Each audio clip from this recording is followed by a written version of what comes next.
весь город, который я вижу во сне. О, если бы знали, как дорог у Черного моря открывшийся мне в цветущих акациях город, в цветущих акациях город у Черного моря. Hello. It's okay. I don't need it. I don't need to show the slide. Okay. Thank you for the opportunity to present my work here. I will be speaking today about the ideological and economic construction of women's labor in Soviet Armenia, the earlier period, the 1920s. I will be talking about how women were mobilized into the labor market with the establishment of Soviet rule in Armenia. In so doing, I want to challenge two approaches that we normally have when talking about the development of women's entry into paid labor. The first one is the assumption that economic analysis would allow us to explain the patterns of development of women's labor and sexual division of labor. The second one is the belief that socialism brought about a discontinuation in the cultural perceptions of gender norms within the family, thus also changing attitudes towards women's work outside the household. To challenge these approaches, I will offer some parallel analysis of what it was like to be a working woman or how women's paid labor was perceived among Armenians in the pre-Soviet period. My research is based on primary sources, largely the 19th century and early 20th century periodical press. Early 20th meaning the early Soviet period. Some historical background to put things in prospect. In 1920s, after 3 brief years of independence, the Soviet rule was established in what had remained of Armenia. The lands that were incorporated into the Soviet Union had been ruled by the Ottomans and Persians for centuries. The Persian portion had ended up under the Russian Empire in 1828. The population in the newly established Soviet Armenia was a combination of the local Armenians and thousands of migrants who had fled massacres and genocide in the Ottoman Empire and the Turkish Republic. The Socialist Republic of Armenia was established on a land practically covered by ruins and tormented by years of foreign rule, invasion, and unrest. A highly industrialized socialist state had to emerge out of the ruins that covered most of the territory, since rapid industrialization was at the core of the new socialist ideology. The success of industrialization project necessarily meant the full participation of women in it.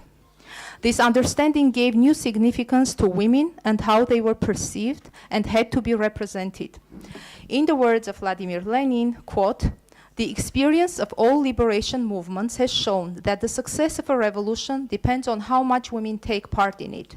The Soviet government is doing everything in its power to enable women to carry on independent proletarian socialist work," end of quote. And truly, women's labor would be possible only if some of their child rearing and household responsibilities were lifted off their shoulders.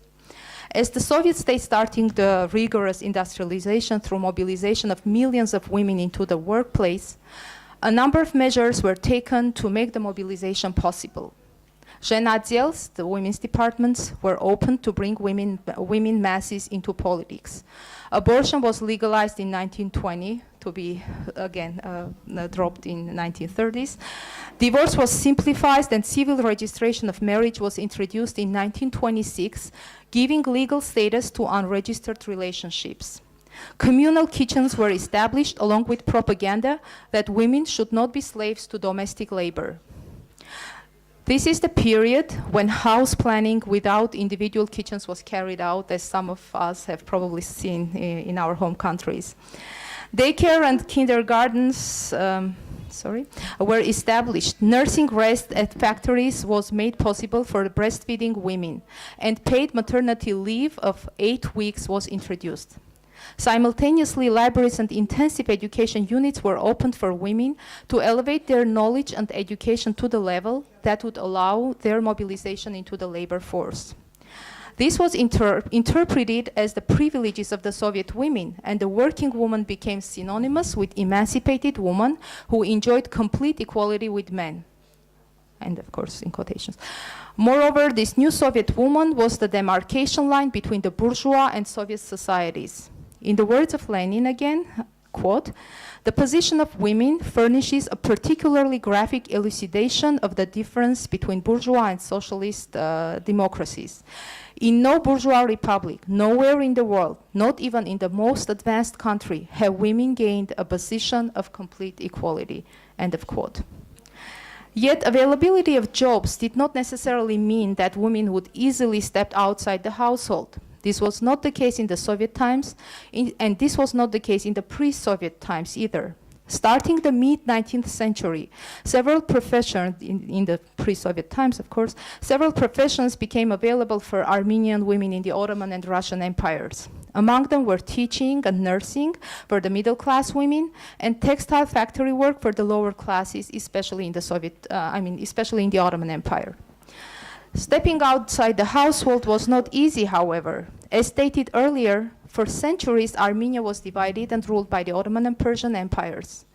In both empires, ruled by the Islamic law, the Sharia, gender seclusion and segregation of spaces were practiced. Men and women occupied separate spaces outside home, in public places, public transport, etc.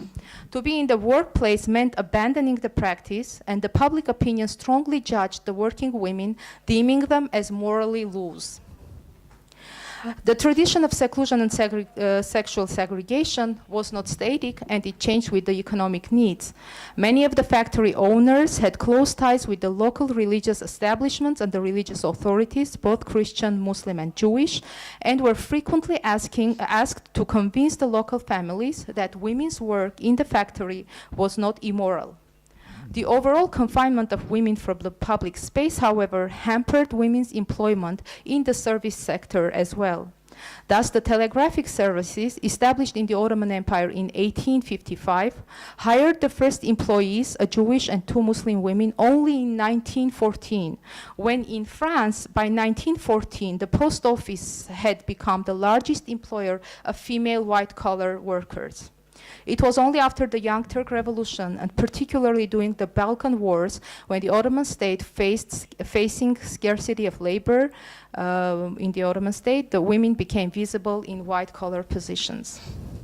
In recognition of economic pressures in the 19th century, the pre-Soviet times, the educated Armenian men and women created a discourse in which women's contribution to the family income increasingly became viewed not only as economically necessary, but a must for the natural gender balance of the society. Work became to be regarded as the true form of emancipation and feminism. At the turn of the century, magazines made it their mission to endorse paid labor. It was believed that, quote, "It is through help to her husband during his economic crisis that men will equal him, women would equal him," end of quote. Or the women working in the factories were called to be, quote, "the true models of feminism, because real feminism in its larger meaning is the working woman, unconsciously transcending that border," meaning the gender border, end of quote. Young women earning their own living were praised as, quote, "the first girls to have understood the essence of concept of feminism," end of quote. Although the morality issues of working women persisted in the Soviet times as well, and this prejudice was behind women's reluctance to enter paid labor, there is one fundamental difference between the pre-Soviet and Soviet discourse on women's work. In the pre-Soviet times, the traditional model of family in which the husband was the breadwinner was never challenged. Women's work was to help, but not equal the husband's work. Whereas the Soviet propaganda of women's work and its success, at least in the initial stage, was entirely based on the destruction of the man as the breadwinner model. The Bolshevik government perceived the cultural remnants of bourgeois families as one of the obstacles on the way of women's mobilization into labor force. The old-fashioned institution of family was strongly condemned and motherhood re-examined. Alexandra Kolandai proclaimed, quote, "The Soviet government will take the burden of motherhood off the shoulders of women and will pass it to the state," end of quote. In her book, The Family and the Communist State, she wrote, An average family where the man was the boss and breadwinner and the woman was dependent on the husband and she had neither her own will nor her own time is changing in front of our eyes. End of quote. An affirmation of the new cultural order was taking place through the invention and popularization of new Soviet daily practices. This was achieved through the periodical press again, like the 19th century Times. Bolshevik ideologists considered the traditional family as one of the reasons for women's backwardness. A new Soviet woman, a new Soviet man, and new relationships between them were to be born. Most Soviet Armenian newspapers, among them Avant-Garde as the most popular, targeted the male readership. This discourse used mostly masculine language and addressed men. Almost all issues of the newspaper contained articles about women and the need to recruit them in party work and job market. They considered the low level of women's participation to be the result of insufficient efforts by men. Some of the titles were, "You must organize women," "An issue about women," "They do not attract girls," "A friendly attitude toward girls," and this is my favorite, "Open their eyes," "Who are the ones who hamper," and so on. The press called on women to create a better environment for women, called on men to create a better environment for women's participation in economic and political work. The patriarchal attitude of men toward women was believed to be the reason for women's hesitations. The article stressed that the misleading behavior of such comrades must be condemned and punished. Most of the arguments illustrate that the pre-Soviet prejudices of women's entry into the male spaces persisted and needed to be fought against. One of the worried authors wrote, quote, "For farmers, it is a new and unseen phenomenon that girls can attend party meetings. One careless comment in the presence of the girl is enough for the village to burst with gossip and stories about the immorality of the girl," end of quote. Especially targeted were men who believed that a woman's place was at home and that a woman's work outside the household would leave children and the household abandoned. An important contribution toward endorsement of women's entry into the workplace was made by women's magazine Hayastani Ashkhatavorուհի, Working Class Women of Armenia, published in 1924, in which women addressed women. The first issue of Hayastani Ashkhatavorուհի, published in 1924, as I said, reminded women that their liberation was in their own hands. Quote, "We have to remember Comrade Lenin's words that a woman's emancipation is in her hands. This means that the woman herself has to be aware of her rights and how she can achieve independence and become liberated through this independence," end of quote. Similar to the pre-Soviet times, this independence was understood in the language of labor, paid labor. A woman is independent only when she earns herself rather than looks up to her husband for support. If in the pre-Soviet times the new family norms were justified with reference to the authentic traditions, such as the Armenian women were not confined to home before the Persians and the Ottomans, in the Soviet times the tradition or authentic culture was no longer a valid point of reference. On the contrary, the tradition and the authentic culture were deemed as bourgeois and therefore needed to be dropped altogether. Hayastani Ashkhatavorուհի was propagating a completely new form of family that had not existed hitherto and was based on socialist ideals. In line with these ideals, the magazine glorified the conditions that Soviet women had ended up with because, quote, "Women in capitalism have double pressures, the employer on one hand and the family on the other, whereas the socialist state has eased the domestic labor on women," end of quote. Yet forcing women to step into the workplace was not easy, as the magazine is full of calls to women to abandon old morality prejudices concerning the working woman. The articles had to make a case specifically for Armenian women. It was important to show that motherhood and work outside home were mutually compatible. For example, Shahinyan Barandugt was a mother, a housewife, taking care of family and her 3 children. But she learned anti-aircraft defense, and she is able to fully reconcile it with her family duties, so much so that she has been promoted to a higher rank. End of quote. To make all appear as more real, very often than not, the authors of articles would use real names of women rather than abstract notion of an Armenian woman. Even the home addresses of these women were sometimes mentioned, like Ganuni Street Building 10, Shahomian Street Building 14, where these women resided. And to conclude, in our zeal to pursue the impact of industrialism on women's entry into paid labor, either in capitalist or socialist times, we should refrain from blurring aspects of continuity that shape the labor market. Some of the determinant factors are in fact located within the households.